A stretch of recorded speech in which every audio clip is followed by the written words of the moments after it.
Lewis Hamilton just won his first race for Ferrari, and he did it the hard way.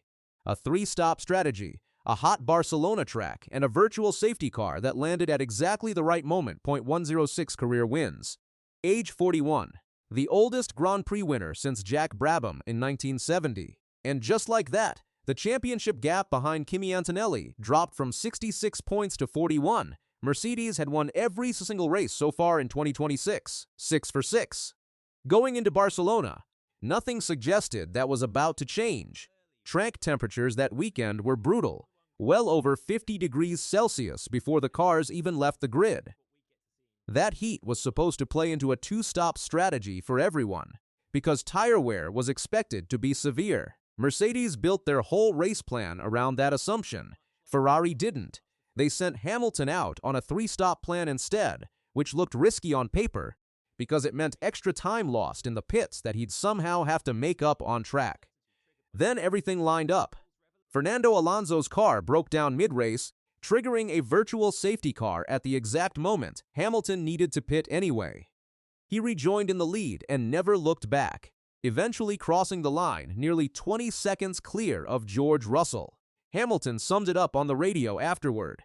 "You've helped me achieve this dream, and I can't thank you enough." That's not just a nice line for the cameras. That's a driver who hadn't won a Sunday race in almost 2 years, finally getting it done in red. Here's the part that changed the championship math. Kimi Antonelli wasn't just racing for points in Barcelona. He was defending a 66-point lead built on 5 straight wins. He looked strong all weekend. He even passed his own teammate, George Russell, for second place late in the race. Then, with just 4 laps remaining, his car suffered an electrical failure and he was out. It wasn't an isolated incident either. That marked the 4th power unit-related retirement for Mercedes and its customer teams across the 2026 season so far. A car that's been fast enough to win nearly every race has also shown a pattern of breaking down at the worst possible moments. That single retirement is what turned Hamilton's win from a good result into a genuine title swing. Instead of extending his lead, Antonelli handed Hamilton 25 free points in the standings and turned what should have been a comfortable cushion into something Ferrari can actually chase down. Let's lay out the actual numbers after 7 rounds. Antonelli leads with 156 points. Hamilton sits second with 115. Russell is right behind on 106. Charles Leclerc is 4th with 75. Lando Norris 5th with 73. Oscar Piastri 6th with 68, and Max Verstappen 7th with 55. So yes, Antonelli is still firmly in control. A 41-point cushion with 15 rounds left to go is not nothing, but the gap is no longer untouchable. And that's the difference between a coronation and an actual fight. In the constructors' standings, Mercedes still lead Ferrari by a wide margin, so this isn't a Ferrari takeover yet. It's a crack in what looked like a closed case just 2 weeks ago. This breakthrough didn't come from nowhere. Ferrari brought a major upgrade package to the car specifically for Barcelona, and it showed immediately in how the car handled tire wear and straight-line speed through the long corners. It's worth pointing out that the upgrade hasn't fixed everything for Ferrari. Charles Leclerc, in the sister car, qualified poorly and was knocked out in an earlier session, then suffered a steering issue late in the race that ended his afternoon early. So this isn't a story about Ferrari suddenly being the dominant car everywhere. It's specifically about Hamilton's side of the garage, clicking with the new parts at exactly the right moment. Former driver Jolyon Palmer, breaking it down afterward, put it simply, "I don't see why he can't at this stage." He pointed to the upgrades working, Hamilton's consistency, and the fact that the gap between every front-running team has been shrinking race by race, not just for Ferrari, but for McLaren and Red Bull too. But Palmer also gave a clear warning. Mercedes is not going to sit still. He expects them to hit back hard in the next few races, and that includes the very next one. This weekend's race at the Red Bull Ring is where we find out if Barcelona was a turning point or a one-off. The schedule is set. Friday practice sessions at 13:30 and 17 local time, qualifying Saturday at 16.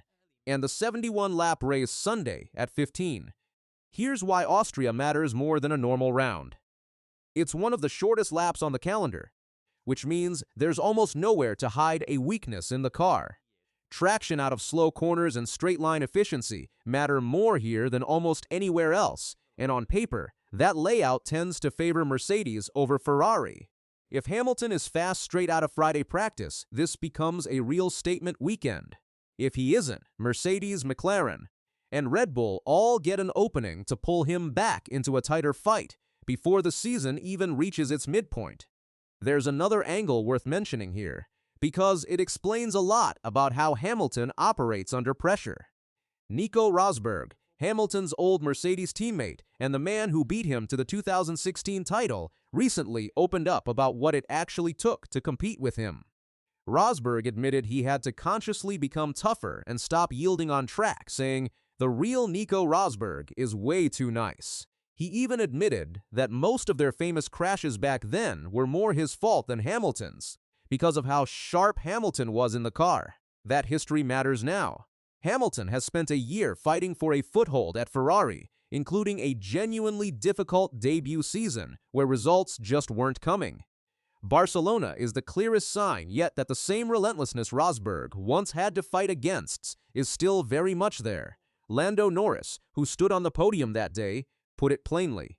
Lewis was dominant out there today. So here's where things actually stand. Hamilton has his first Ferrari win. The championship gap is down to 41 points, and Ferrari's upgrade has genuinely closed the distance to Mercedes.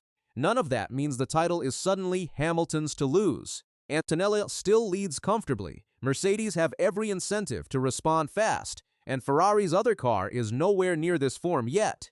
Austria is the next checkpoint, and it's not an easy one for Ferrari on paper. If Hamilton can be competitive there too, this stops being a one-race story and starts being a real championship fight.